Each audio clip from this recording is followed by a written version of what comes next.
Hey, have you ever felt just completely spent? Like you've got absolutely nothing left in the tank?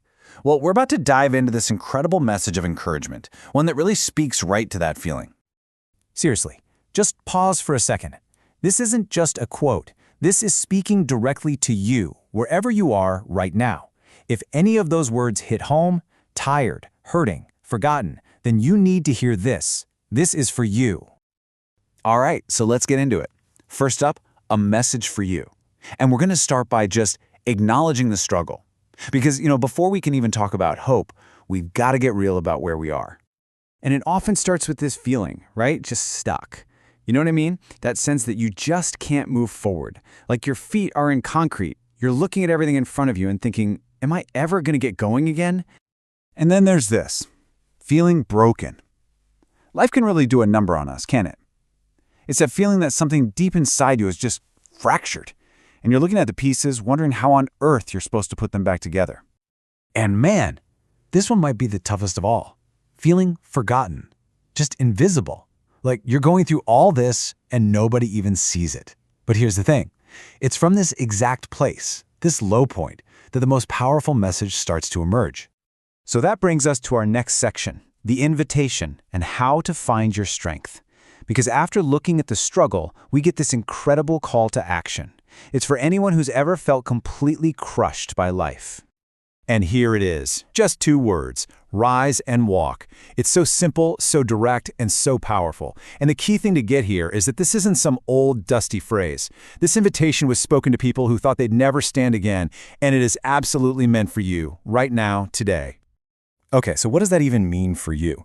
Rise. That doesn't mean you have to pretend everything's okay. Not at all. It's about finding that strength that's already inside you. And walk? Well, that's not a promise that the road ahead is going to be easy, but it is a promise that you won't be walking it alone. Okay, moving on to section 3, strength for the storm. Because let's be real, if you're going to rise and walk, you need some tools for the journey, right? So let's look at what this message offers in terms of peace, light, and faith to get through the tough stuff. Check this out. Peace, be still. I mean, this was originally spoken to a raging storm on the sea, but it's really an invitation for every single one of us. It's this idea that there's a kind of peace out there that is just bigger than our fear, bigger than all the chaos. And our storms, they can look like a lot of different things, can't they? Maybe for you, it's that constant uncertainty about the future. Or maybe it's those battles going on inside your own head. Or just old wounds from the past that won't seem to heal. The amazing promise here is that peace is possible, not after the storm, but right in the middle of it. Then we get this. This is such a powerful statement. You are the light of the world. And please, notice the wording. It doesn't say one day you'll become the light. It says you are the light. Right now, just as you are. No assembly required. And I love this comparison because it shows just how much impact you can have. Darkness, it can feel huge, right? Like it's just everywhere. But think about it. Even the tiniest little light, a single flame, it completely shatters the darkness around it. The darkness can't just swallow it up. It has no power over it. But what about when you're just tired? I mean, deep down, bone weary. There's an invitation for that too. Come to me, all who are weary, and I will give you rest. And this frames rest not as a luxury, but as a key part of being strong. This totally flips the script on how we usually think about rest, doesn't it? It's not weakness. It's not being lazy. It's actually strategic. It's how you prepare for what's coming. It's renewal. And it's a reminder that, hey, you were never supposed to carry all this stuff by yourself anyway. Okay, but what if you're facing a mountain? I mean, a huge, impossible-looking obstacle. What then? Well, that's where this whole idea shifts from rest to faith.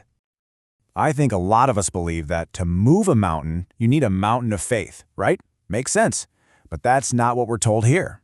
Actually, what you really need to get started is faith the size of a tiny mustard seed. Something small, simple, but real. Just one, a single seed. That's it. That's enough to begin. This isn't about having it all figured out. It's not about seeing the entire road ahead. It's just about having enough faith for the very next step. All right, so where do we go from here? That brings us to our final section. Your journey continues. You've got these tools.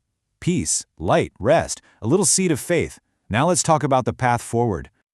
So when you hear that call to rise, what does that mean in real life? It means you rise from the doubts that are holding you down like chains. You rise from those voices in your head telling you you're not good enough. And you rise from the fears that are trying to make your world and your dreams so much smaller. And to make this real, to actually embody it, here are 3 simple things you can do. And I mean right now, wherever you are. First, just stand up. Then, lift your head. And finally, take a deep breath. It's amazing how a simple physical action can be the start of something so much bigger.